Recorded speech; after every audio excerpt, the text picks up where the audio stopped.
Good evening. First and foremost, I want to thank the jury for its service. Jurors perform a fundamental civic duty. Their service is literally the cornerstone of our judicial system.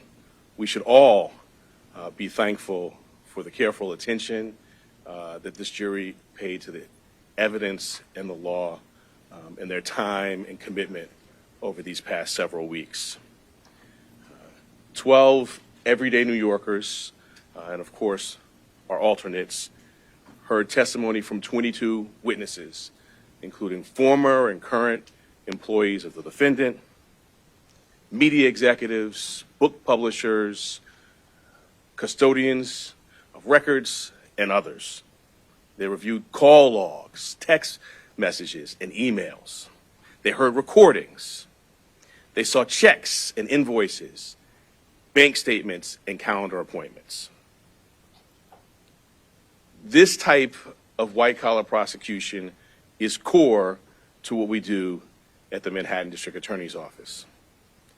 In the 1930s, District Attorney Thomas Dewey ushered in the era of the modern, independent professional prosecutor. For now nearly 90 years, dedicated professionals in this office have built upon that fine tradition. A major part of our practice during that nearly 90 years has been public integrity work, including cases involving jurists, local and state electeds, public servants, and others. I want to thank this phenomenal prosecution team, embodying the finest traditions of this office: professionalism, integrity, dedication, and service. They are model public servants, and I am proud and humbled to serve side by side with them. The 12 everyday jurors vowed to make a decision based on the evidence and the law, and the evidence and the law alone. Their deliberations led them to a unanimous conclusion, beyond a reasonable doubt, that the defendant, Donald J. Trump, is guilty of 34 counts of falsifying business records in the first degree to conceal a scheme to corrupt the 2016 election.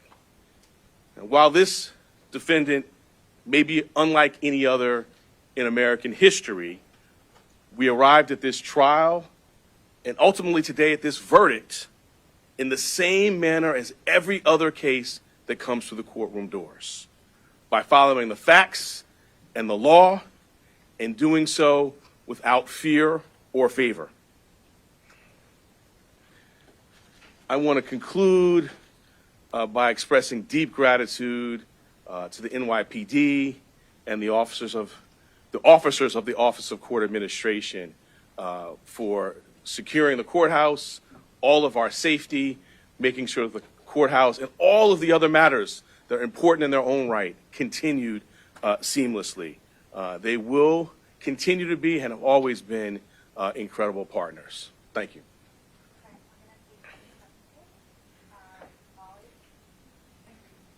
And do you plan to request a prison sentence for this conviction? And do you think that Donald Trump's multiple violations of the gag order that was in place should factor into that request at all?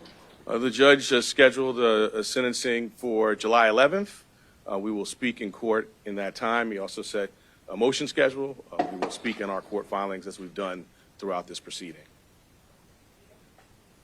Donald Trump has repeatedly targeted you personally and members of your prosecution team. Do you have a response to the former president after this trial is concluded?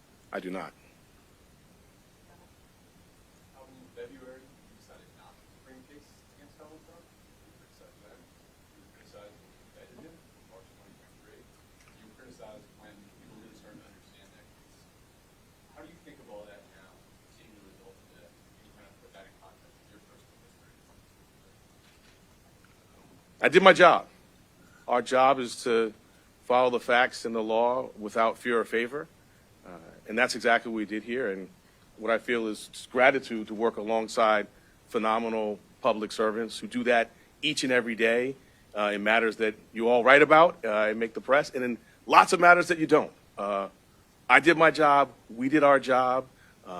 Many voices out there.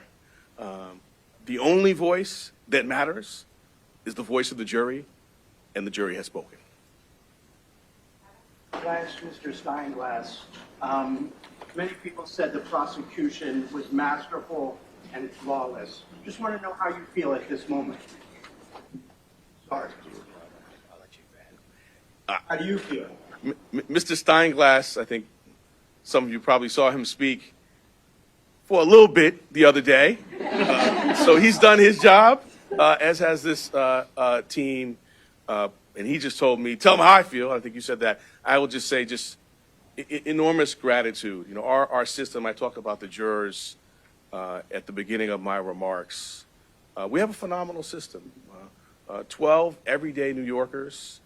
They listen to the judge's directions. They follow the evidence. You saw them in court every day. They were careful and attentive. And so I feel deep gratitude to work alongside them, to be a part of this system.